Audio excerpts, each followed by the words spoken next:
Isang napakagandang hapon po sa ating lahat ng mga kapwa ko ka-farmers. Welcome back na naman sa ating YouTube channel, Amazing Farming by Jezreel Palacio Cayon. Okay, panibagong video, panibagong kaalaman na naman. Nakakapupulutan po natin ng aral. Okay, so ngayong hapon mga kapwa ko ka-farmers, no? Tingnan po natin ang ginagawa ni Mrs. para malaman nyo at may kunti kayong idea na matutunan po tungkol po sa ginagawa po ni Mrs. Tara, samahan niyo ako at ipapasilip ko ang ginagawa niya. Okay, so ito po pala no ang ating talong na Calixto F1 kung saan napakaganda ang mga talbos, napakadami ang bunga, bulaklak at saka napakadami din ang bunga sa ilalim. Tutumbang marami. Yes po mga ka-farmers, silipin natin. Yan po oh. Bawat puno dami ng bunga. Ayan, tingnan nyo. Yan po ang ating Calixto F1. Okay. So ngayon, samahan nyo ako at puntahan natin si Mrs. mga kapwa ko ka-farmer sa kanyang ginagawa, no? Para may idea po kayong makukuha. Okay, so nandun po si Mrs. yung nakakulay blue, siya po. So tingnan natin kung ano po ang kanyang ginagawa, no? Okay, so sa lahat ng mga hilig bigyan itong sapin about farming, pakishare lang po ang ating live video. At saka subscribe na naman po para updated po kayo sa mga next video na i-upload ko. Ayan. Ayan, tingnan natin ang ginagawa ni Mrs. Anong ginagawa mo dyan, Der?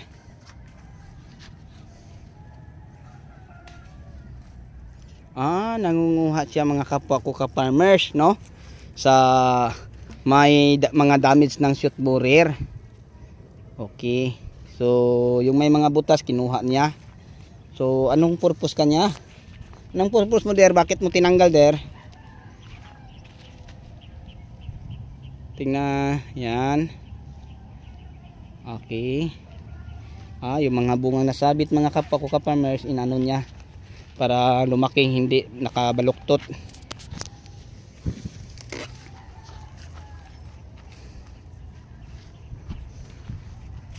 So, tingnan pa natin kung ano ang kanyang gagawin sa tanim natin. So ito po ang ginagawa ni Mrs. dito. Tingnan natin mga kapwa ko ka-farmers, may napansin ako kung ano ang gagawin niya. Ayan po. Kita natin. Ayan. Yung mga nalalantang talbos, tinatanggal po niya mga kapwa ko ka-farmers kasi may uod po, shoot borer. Okay, so tinatanggal po niya mga kapwa ko ka-farmers, no, ang mga talbos ng talong na may damage sa shoot borer.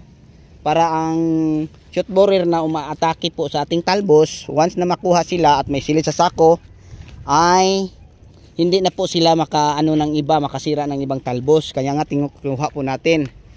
So kung tingnan natin, maganda at malinis. Kasi pag hindi natin kunin, mga kapwa ko ka-farmers, posible nalilipat siya sa isang talbos, no? So iba na naman pong talbos ang mamamatay. So tinanggal niya. Tapos may mga damong nakaimbak, doon niya susunugin. Nakalis pala tayo, no, ng insecticide. Nakalis pala po tayo ng mga pang-control ng shoot borer.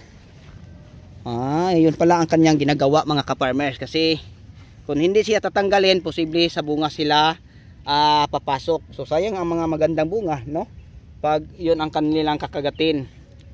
Okay, so kinukuha ni Mrs. yung mga bunga na may tama po ng shoot borer.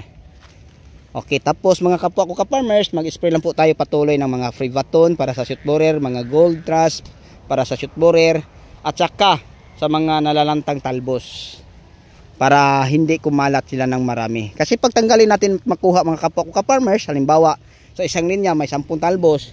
Okay, so pag hindi natin matanggal, baka sa susunod na araw ang 10 talbos maging mga 50 talbos na. Tapos may mga damage pa ng bunga. Okay, so kung wala tayong pang-spray, pang-control ng mga okay, kung kunti pa lang, ay pwede na natin tanggalin at sunugin. So yun lang po mga kapwa ko farmers, no, ang ma-share ko sa inyo. Hanggang sa huli, ako na po magpapaalam. Sana po may natutunan po kayo. Hanggang dito na lang. Maraming salamat. God bless.